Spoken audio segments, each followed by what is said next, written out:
Comment est-ce que la pédagogie Montessori va permettre à vos enfants de découvrir leur zone de génie? Et comment, par voie de conséquence, est-ce que ça va les rendre profondément heureux? Bonjour et bienvenue dans cette vidéo, je suis Victoria d'Enfance Positive et aujourd'hui je vais vous parler d'apprentissage, de pédagogie Montessori et d'épanouissement, de déploiement de son potentiel. Mais avant de rentrer dans les détails, il faut que je vous dise quelque chose. De découvrir et développer sa zone de génie, ça ne veut pas dire qu'on va pousser les enfants, qu'on va les forcer à apprendre, qu'on va être dans, je ne sais pas moi, une démarche élitiste à vouloir bourrer le crâne aux enfants pour qu'ils en sachent plus que les voisins, etc., etc. Découvrir sa zone de génie, ça n'a rien à voir.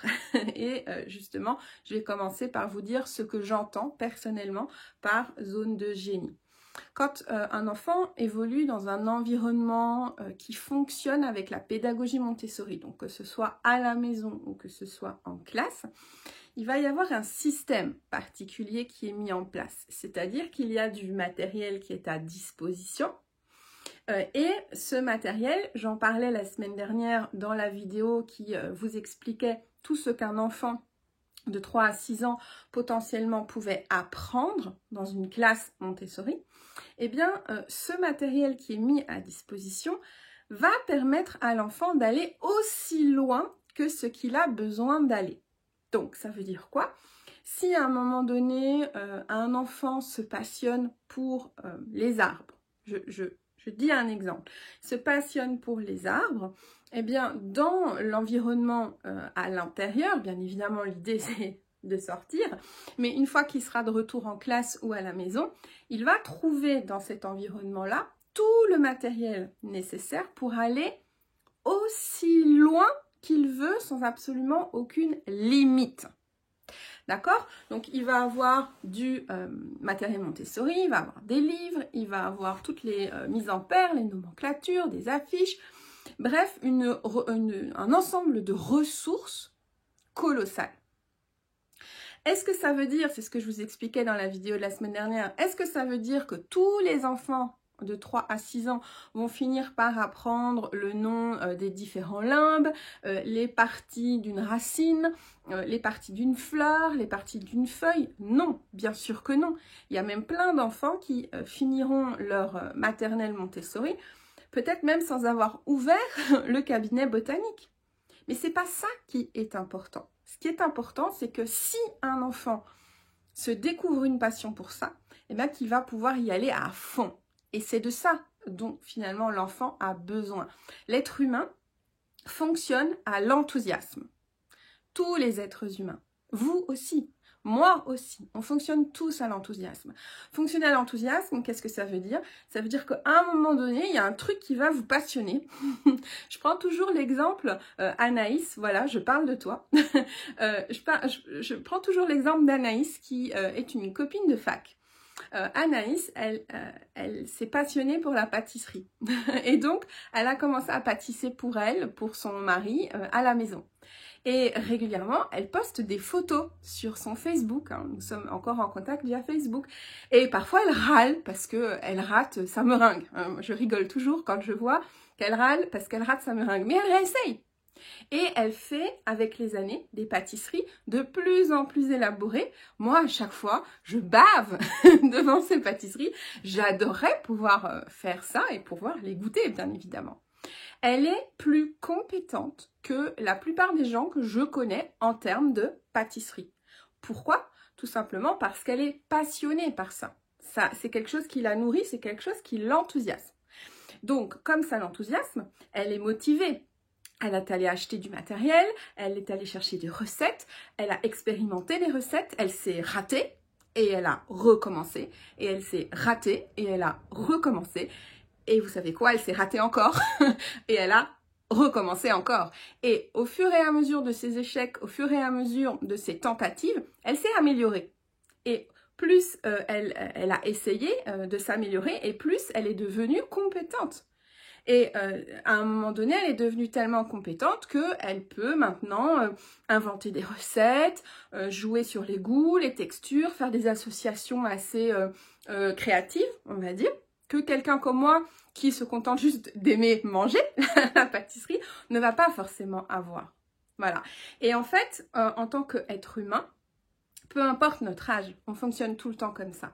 Ce qui fait qu'ici, Anaïs, elle est rentrée dans une part de sa zone de génie parce que ça se matérialise là sous forme de pâtisserie, mais elle écrit également, donc ça peut se matérialiser également comme ça ou sous plein d'autres formes.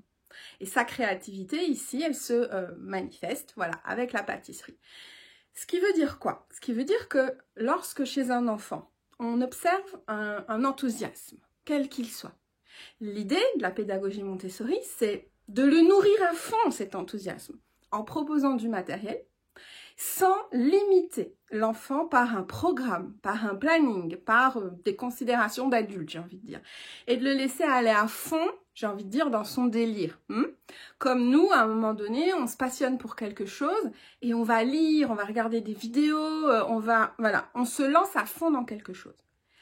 Et quand l'enfant a la possibilité, et c'est une chance énorme de lui offrir de se lancer à fond dans quelque chose, peu importe dans quoi, il va forcément développer des compétences plus importantes que, on va dire, les autres enfants autour de lui. C'est pas qu'il est plus intelligent, c'est qu'à un moment donné, on a utilisé son enthousiasme, sa motivation pour l'aider justement à mieux apprendre.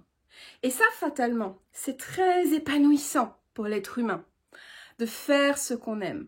Je ferai peut-être une vidéo sur comment motiver les enfants quand ils aiment moins.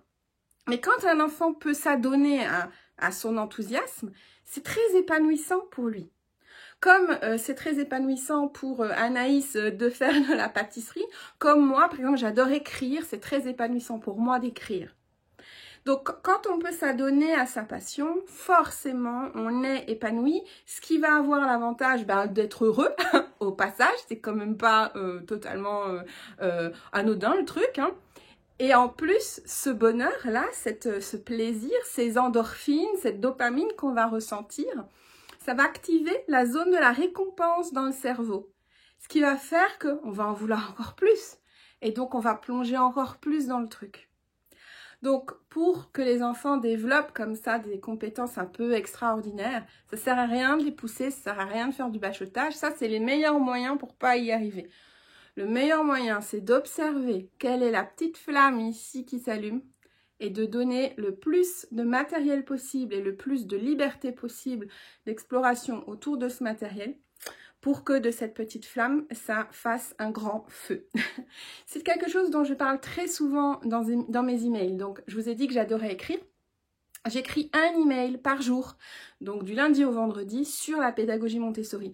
Et la théorie de l'enthousiasme, j'en parle énormément et je vous donne énormément de réflexions, d'astuces, d'idées pour le mettre concrètement en place. Donc, si vous avez envie d'en savoir plus, si vous avez envie d'avoir des idées concrètes, je vais mettre dans la description de cette vidéo un lien pour que vous puissiez vous inscrire à mes emails quotidiens. Je serai vraiment ravie d'échanger avec vous. En attendant, n'oubliez pas de vous abonner à la chaîne si cette vidéo vous a plu, de la liker également. Et puis, faites-moi un petit commentaire si vous avez des questions ou si vous avez bien aimé la vidéo. Ça fait toujours plaisir. Voilà. Je vous souhaite un bon week-end et puis je vous dis à vendredi prochain pour la vidéo de la semaine. Bye bye!